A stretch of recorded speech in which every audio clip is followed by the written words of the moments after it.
Que o Senhor Deus possa nos abençoar e nos fortalecer, como tem feito até aqui, como diz no livro de Josué, até aqui nos ajudou o Senhor. E se não fora o Senhor, nós não estaríamos aqui. Nosso irmão Vantuí, na semana passada, deu início a um estudo com relação ao batismo.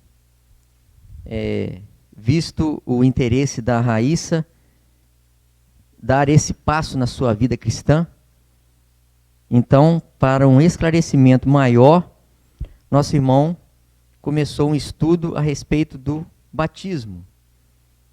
E ele me convidou para estar trazendo hoje o estudo a respeito da ceia do Senhor. Nós já fizemos esse estudo aqui, se eu não me engano, foi no final do ano passado ou no início desse ano. Nós fizemos esse estudo a respeito da ceia aqui. Eu até tirei a xerox aqui. Eu aproveitei um estudo da dona Leia e acrescentei algumas coisas, né, de acordo com o que o Espírito nos comunicava.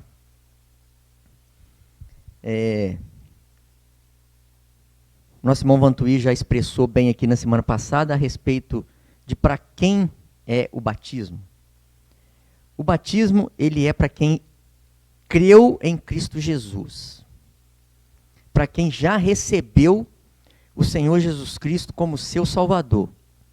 Então ele dá mais um passo na sua vida cristã, que é o batismo. Isso mostra uma identificação do cristão com o Senhor. Ou seja, um testemunho público da sua fé em Jesus Cristo. É um testemunho público da sua fé em Jesus Cristo. Você está testemunhando para as pessoas que você creu na obra redentora de Cristo Jesus na cruz do Calvário em seu favor. Reconhecendo seu estado de pecado, reconhecendo que é um pecador e que está perdido, porém, reconhecendo isso, se achega diante do Senhor, através da obra que Ele realizou em nosso favor na cruz, e abraçando, aceitando esta obra que Ele fez pela fé, para nos dar uma vida abundante, uma vida eterna. Eu vim para que tenhais vida, e vida abundante, vida eterna, disse o Senhor Jesus Cristo.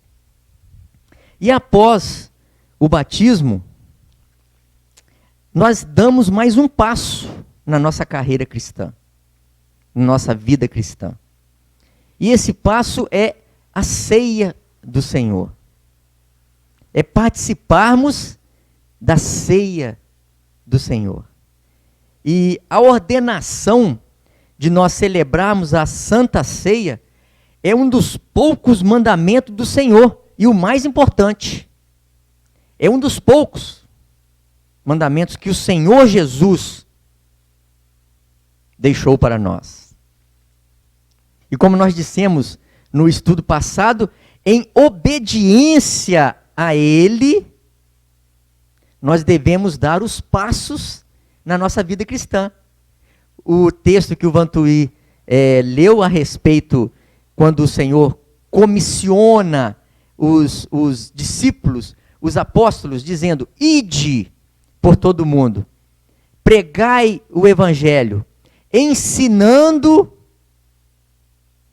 a guardar os meus mandamentos e também batizando-as em nome do Pai, do Filho e do Espírito Santo. Ou seja, o Senhor dá essa ordem, o Senhor dá esse mandamento: ide, é imperativo, ide. E agora o Senhor diz: fazei, com relação à ceia, fazei isso em memória de mim. fazei isso em memória de mim. A Bíblia é a palavra escrita de Deus. E o Senhor Jesus, conforme nós lemos em João, capítulo 1, ele é o Verbo. E o Verbo se fez carne e habitou entre nós. Ou seja, o Senhor Jesus é o Verbo, a palavra viva de Deus. Então o Senhor Jesus é o que dá sentido nas nossas vidas. Como o verbo dá sentido na frase, o Senhor Jesus nos dá o sentido da nossa vida.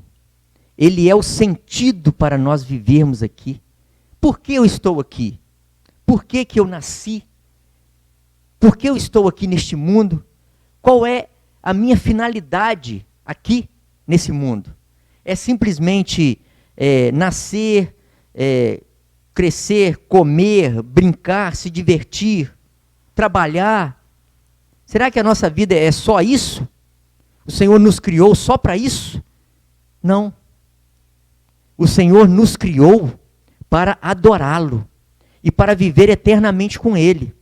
Mas por causa do pecado de Adão e Eva, o que acontece? Nós fomos afastados de Deus. Fomos distanciados de Deus por causa do pecado. E conforme diz o salmista Davi, nós fomos gerados em iniquidade. E em pecado nos concebeu a nossa mãe. Ou seja, nós nascemos contaminados. E quando nós reconhecemos o nosso estado de perdidos por causa da contaminação do pecado na nossa vida e nos achegamos diante do Senhor, o que acontece é a salvação. Aí você começa a dar os seus passos na sua vida cristã. Você reconhece isso e em obediência à palavra de Deus, nós fazemos. Nos batizamos. Nos identificamos com Cristo na sua morte. E agora? E agora nós vamos cear com Ele. Nós vamos aproveitar esse momento grandioso e vamos desfrutar com o Senhor desse momento. E esse momento para o Senhor foi um momento muito difícil. O Senhor, quando Ele chega diante dos seus discípulos, em Lucas capítulo 22, falando da última Páscoa, a Santa Ceia.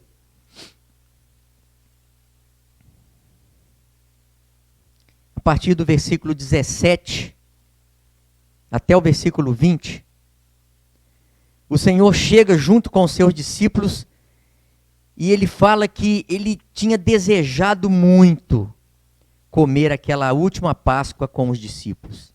Era a última Páscoa. Era a última Páscoa. Sabe por quê? Porque a Páscoa, para os judeus, representava a passagem. A passagem daquele anjo destruidor que chegaria nos lares que não estivessem com o sangue na verga e nos umbrais das portas e de janelas, entraria e mataria o primogênito daquelas famílias. Mas agora o Senhor estava celebrando com eles a Santa Ceia, que significava que, a partir dali, era um novo pacto de Deus com a humanidade. É um novo concerto. É o Novo Testamento. A partir dali, agora. Por isso que fala a última Páscoa e a Santa Ceia. E tomando o cálice, e havendo dado graças, disse: tomai-o e reparti-o entre vós. Porque vos digo que já não beberei do fruto da vide até que venha o reino de Deus. Versículo 19. E tomando o pão, e havendo dado graças, partiu-o e deu-lo, dizendo: isto é o meu corpo, que por vós é dado. Fazei isto em memória de mim. Semelhantemente, tomou o cálice, depois da ceia, dizendo: este cálice é o Novo Testamento. Observem bem, é o Novo Testamento no meu sangue, que é derramado por vós. Sabe, na Páscoa, foi o sangue daqueles animais que foram mortos para que passassem nas vergas e nos umbrais.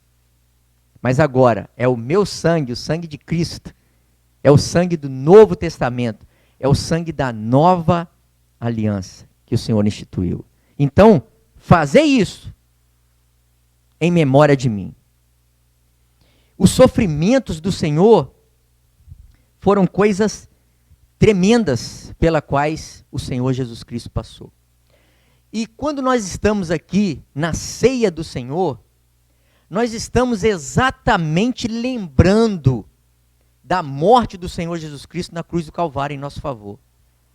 Nós estamos exatamente lembrando e apreciando em nossos corações, avaliando, tentando avaliar de alguma forma, por causa da nossa limitação carnal, os sofrimentos pelos quais o Senhor Jesus Cristo passou aqui nesse mundo. E naquela cruz horrenda, onde ele levou sobre si o peso do pecado de toda a humanidade.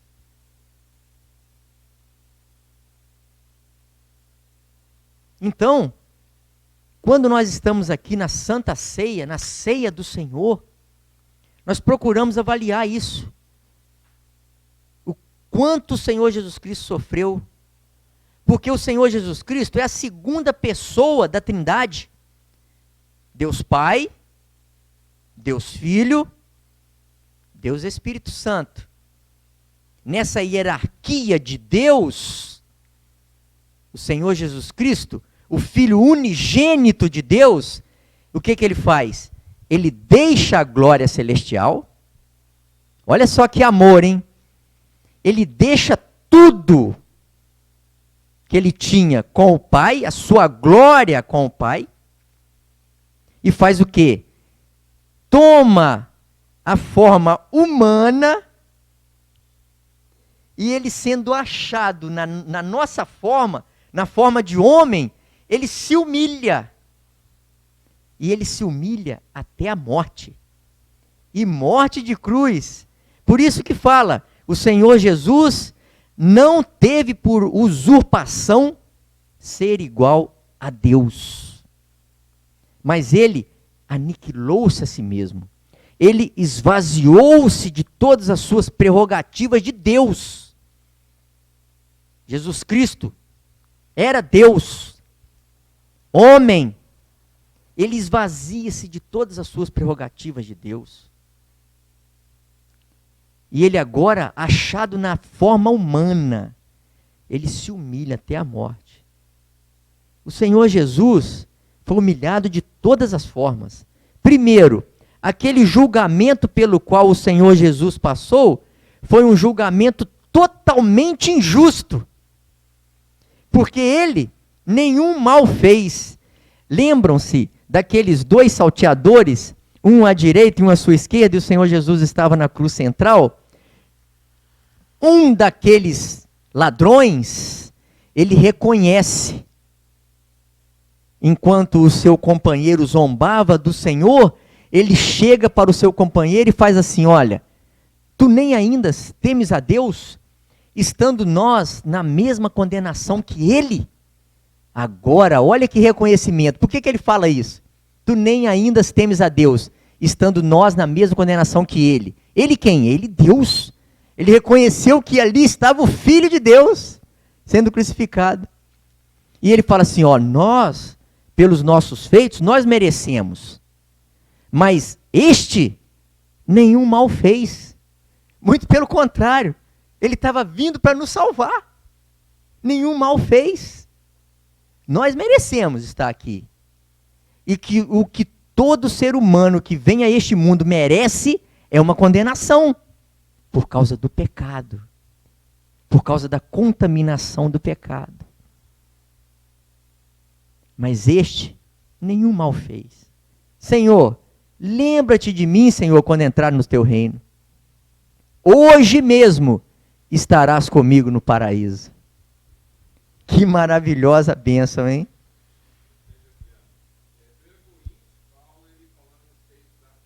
Isso, eu vou chegar nesse texto também.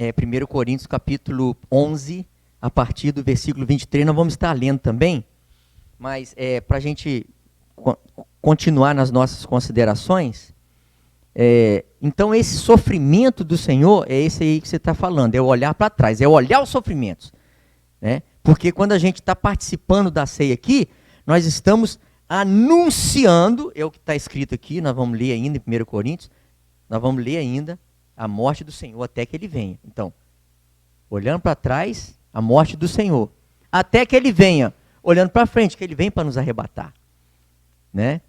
Então, o sofrimento do Senhor, mas a gente tem que avaliar isso muito profundamente, porque não é algo assim que você fala, Jesus morreu na cruz para me salvar. Não, peraí. O Senhor Jesus veio, ele nasceu como um bebezinho. Ele passou até os seus 33 anos e meio aqui. E não foi fácil. Foi sofrimento. O Senhor vendo a situação da humanidade, quando ele chega e vê Jerusalém, ele fala, Jerusalém, Jerusalém, quantas vezes eu quis te ajuntar debaixo das minhas asas, como a galinha junta os seus pintinhos. Olha... Aí vocês acham assim, o Senhor Jesus está falando ali.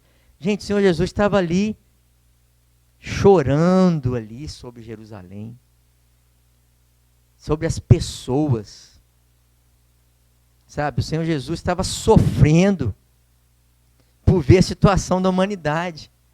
E como nós podemos pensar agora, como Deus está vendo essa humanidade, hoje, agora, como nós estamos vivendo.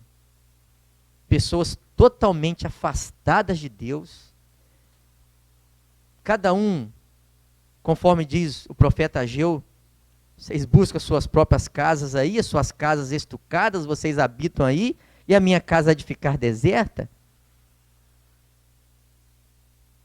Aplicai os vossos caminhos aos vossos corações. Então, como é que a gente imagina que Deus está vendo essa humanidade? Como é que o coração de Deus está? A palavra de Deus nos diz que o Senhor não tem prazer na morte do ímpio. O Senhor não tem prazer na morte dessas pessoas que nós vemos todos os dias aí. Agora mesmo tinha um velório ali. O Senhor não tem prazer na morte do ímpio, naquelas pessoas que morrem e vão para o inferno, porque não tiveram uma decisão aqui enquanto em vida. Muito pelo contrário, 1 Timóteo capítulo 2, versículo 4. O Senhor deseja que todos se salvem e venham ao conhecimento da verdade. E o próprio Senhor Jesus falou, eu sou o caminho e a verdade e a vida. Ninguém vem ao Pai senão por mim. Então, como está o coração do nosso Deus? O Senhor Jesus chega, olha para Jerusalém. Jerusalém, Jerusalém. Quantas vezes, Jerusalém, eu quis te ajuntar debaixo das minhas asas aqui, como a galinha ajunta os seus pintinhos. Né? Como o Senhor estava sofrendo ali. O verbo encarnado de Deus. O verbo encarnado. Então, o Pai é toda a plenitude da divindade invisível. O Filho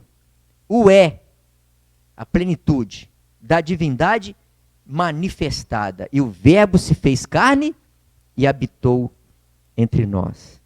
E o Espírito Santo, que habita no crente, o é da divindade a agir diretamente sobre a criatura de Deus.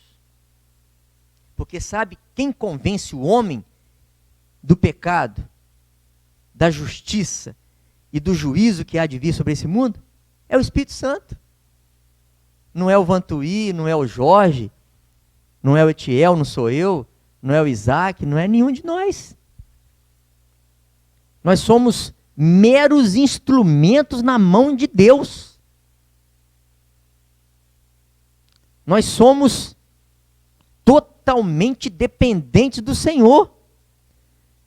Quem vai convencer o homem do pecado do seu coração, de que é um pecador, da justiça de Deus, que tem que ser satisfeita. E ela foi cobrada na pessoa do Senhor Jesus Cristo. Quando ele disse ali, Deus meu, por que me desamparaste? Por que ele não chama o Senhor Deus de Pai agora? Porque ele estava ali carregando sobre os seus ombros o peso de todos nós, de toda a humanidade, o pecado de todos nós. E agora ele só pode chamar o Senhor de Deus. Deus meu, por que me desamparaste? Aí o Senhor entrega o seu espírito nas mãos do Senhor. Pai, em tuas mãos entrego o meu espírito. E está consumado. Está consumado. O Senhor realizou a obra. O que tinha que ser feito, Ele fez por nós. Agora o que nós precisamos fazer? Simplesmente reconhecer que somos pecadores, receber e aceitar o seu sacrifício realizado na cruz, e agora dar os passos na nossa vida. Crescer, ler a palavra, buscar no Senhor a cada dia esse crescimento na nossa vida. Então esse sofrimento que o Senhor passou por nós é algo tremendo, tremendo, porque o Senhor suportou a afronta dos malfeitores, dos sacerdotes, dos escribas, das pessoas, do povo. Tudo. Cuspiram no Senhor, esbofetearam o Senhor. Deram muitos açoites no Senhor com chicotes. Colocaram uma coroa de espinho na sua cabeça. Pregaram as suas mãos, os seus pés naquela cruz. Furaram o seu lado com uma lança. Mas conforme diz a palavra, nenhum dos seus ossos foi quebrado. São os sofrimentos do Senhor por nós. E por que Ele fez isso? Por que o Senhor fez isso? Por amor. Não existe amor maior do que o amor do Senhor. João 3,16. Porque Deus amou o mundo de tal maneira que deu seu Filho unigênito, para que todo aquele que nele crê não pereça, mas tenha a vida eterna. É isso. É o versículo central da palavra de Deus. João 3,16. É o versículo central da palavra de Deus. É o versículo chave da palavra de Deus para nós. Conforme o Vantuí já adiantou para a gente, 1 Coríntios capítulo 11, versículos 23 a 30.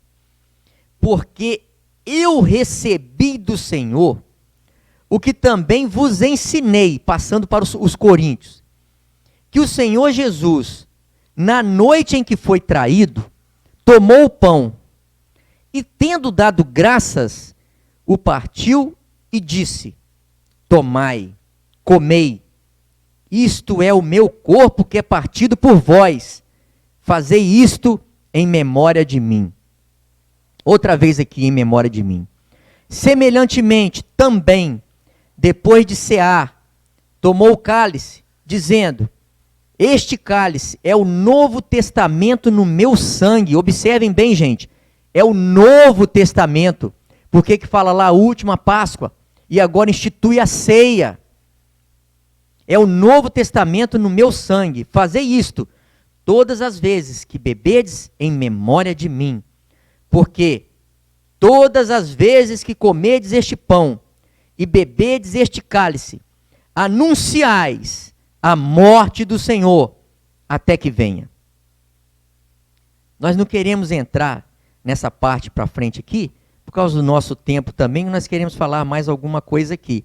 Mas também, do versículo 27 ao 30 é muito importante, mas eu só vou ler o versículo 28.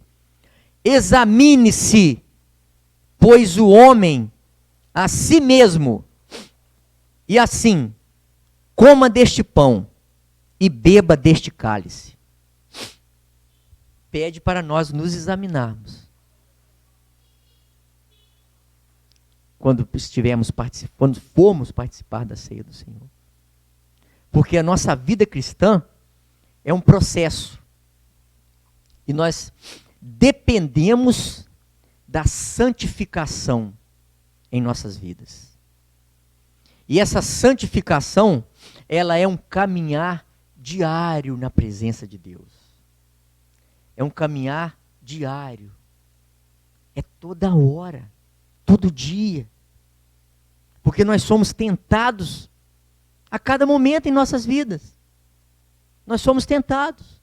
Conforme diz a palavra de Deus, o diabo, vosso adversário, anda em derredor, está bramando como um leão, buscando a quem possa tragar. Então a santificação é necessária. O nosso caminhar com o Senhor é necessário. E para isso nós devemos nos alimentar de quem? Do Senhor. E como nós nos alimentamos do Senhor? Através da sua palavra. A palavra de Deus é o alimento do crente. Vocês ficam sem comerem durante um dia inteiro? Pode até ficar. Fazer um jejum aí, pode ficar. Mas vocês vão passar dificuldade. Você vai começar a ficar fraco, vai sentir uma tontura, vai sentir algo que vai te prejudicar. Algo não vai, o seu corpo está pedindo alguma coisa, está pedindo esse alimento. E na nossa vida cristã, na nossa vida espiritual, nós precisamos de nos alimentar. E nós nos alimentamos através da leitura da palavra de Deus. Ler a palavra de Deus.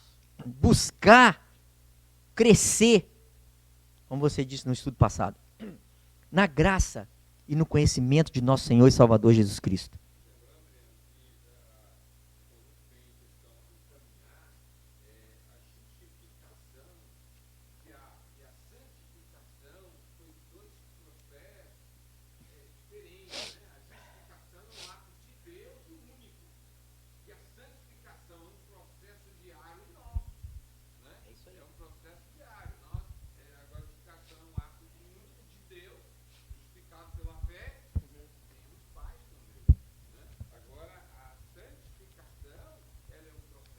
Processo diário. É. Como isso? Como desse pão. Nós temos essa liberdade de nos analisar. É o que Paulo vai falar. Tudo é lícito, mas nem tudo convém. Porque a responsabilidade do caminho É nossa. O Senhor não vai ter uma rédea que vai ficar puxando frente para cá. Igual o cavalo, você vai para lá, vem para cá. Ele vai falar lá que o cavalo tem freio, né? Mas o homem não tem. Né? Então ele precisa ter essa noção. Deixa eu só passar aqui agora, falando a respeito da oferta de manjares. É uma figura interessante do que o Senhor Jesus Cristo passou por nós. Lá em Levítico capítulo 2, falando a respeito da oferta de manjares. E quando alguma pessoa oferecer oferta de manjares ao Senhor, a sua oferta será de flor de farinha, e nela deitará azeite, e porá o incenso sobre ela. E atrará os filhos de Arão, os sacerdotes, um dos quais tomará dela um punhado da flor de farinha, e do seu azeite com todo o seu incenso, e o sacerdote queimará este memorial sobre o altar. Oferta queimada é de cheiro suave ao Senhor. Ou seja, é como se ela estivesse sendo feita numa frigideira, sabe? Numa frigideira ali, você, de longe, você está vendo o que está acontecendo. O que está acontecendo lá. Aquela oferta está sendo queimada. Você está vendo de longe. De longe você está vendo aquilo ali, você já está presenciando. Então, a humanidade pode ter o conhecimento da vinda de Cristo, porque ficou dividido. Antes de Cristo e depois de Cristo. Nós contamos, o calendário é assim da humanidade. Então a humanidade sabe. Cristo veio ao mundo. A humanidade, então, é como se a humanidade estivesse vendo lá. Cristo veio. Mas não tem intimidade nenhuma com o Senhor. Não tem intimidade e não quer ter também. Está vendo lá na frigideira o que está acontecendo? Tá, Cristo veio. Aí tem uma segunda parte na oferta de manjar, que ela é feita na caçarola. Deixa eu ver aqui, onde que está. Isso, versículo 5. E se a tua oferta for oferta de manjares, cozida na caçoula, ou na caçarola, aí ele já fala, a caçarola, aí já é uma panela mais funda. Aí, só quem tem intimidade com o Senhor que vai participar. Você vai poder apreciar, ou você vai poder olhar e ver o sofrimento do Senhor dentro daquela caçarola, daquela oferta, porque ele, o Senhor, estava se ofertando para nos dar a vida eterna. Ele se ofertou. Ele veio voluntariamente a morrer numa cruz para que nós pudéssemos ser salvos e ter a vida eterna. Então agora, naquela caçarola, é uma panela funda. Como é que você vai fazer para ver lá? Aí você vai ter que olhar, vai ter que destampar ainda, vai ter que olhar lá o que está acontecendo. Então você se achegou mais à presença de Deus. Ou seja, é esse passo a mais que você está dando na sua vida cristã. Você está buscando uma intimidade maior com Deus, com o Senhor Jesus Cristo. E na terceira parte, fala do forno também. Está aqui também nesse capítulo 2, fala que ela teria que ser assada no forno. Uma outra parte aqui da oferta de manjares. Aí no forno não dá para ver. Hoje dá para ver, né? Tem os fornos com as tampas de vidro, você olha lá dentro, está vendo tudo. Mas naquela época não. Era tudo fechado, vedado ali, aqueles fornos. Você não vê. Então, nessa hora aqui, foi só o sofrimento do Senhor na presença de Deus o Pai. Deus meu, por que me desamparaste? Foi nessa hora aí. O Senhor levando o peso do pecado de todos nós sobre os seus ombros. Isso é uma comparação, que a nossa irmã Lé fez isso aqui, tá? No estudo. O estudo é grande. Esse estudo aqui tem que ser umas 3 horas de estudo para fazer ele todinho. A gente está resumindo ele. Agora, a ocasião e a maneira de celebrar a ceia do Senhor. Isso aqui já é de Macintosh. Após termos considerado pela misericórdia do Senhor a natureza da ceia, as circunstâncias em que ela foi instituída e as pessoas a quem foi designada, aí ele fala aqui, gostaria apenas de acrescentar uma palavra quanto ao que nos ensinam as Escrituras sobre a ocasião e o modo de sua celebração. Embora a ceia do Senhor não tivesse sido instituída pela primeira vez no primeiro dia da semana, eu queria só que pudesse abrir nos capítulos de Lucas 24, versículo 1 e o versículo 30. Os capítulos 24 de Lucas e 20, capítulo 20 de Atos, alguém pode ler também, abrir para mim, 20 de Atos, capítulo 7, são suficientes para demonstrar a todo aquele que se submete à palavra que esse é o dia no qual a ceia deveria ser especialmente celebrada, ou seja, o primeiro dia da semana. O Senhor partiu o pão com seus discípulos no primeiro dia da semana. Você pode ler para a gente, Vantuí, Lucas 24, 1 e o 30? Lucas 24, 1 e o 30. No primeiro dia da semana. No primeiro dia da semana, muito de madrugada, foram elas ao sepulcro, levando as especiarias que tinham preparado. Versículo 30. E aconteceu que, estando com eles à mesa, tomando o pão, o abençoou e partiu. Isso foi no primeiro dia da semana. Os discípulos reuniram-se a partir do pão. Atos capítulo 20, versículo 7. Quem achou pode ler para a gente.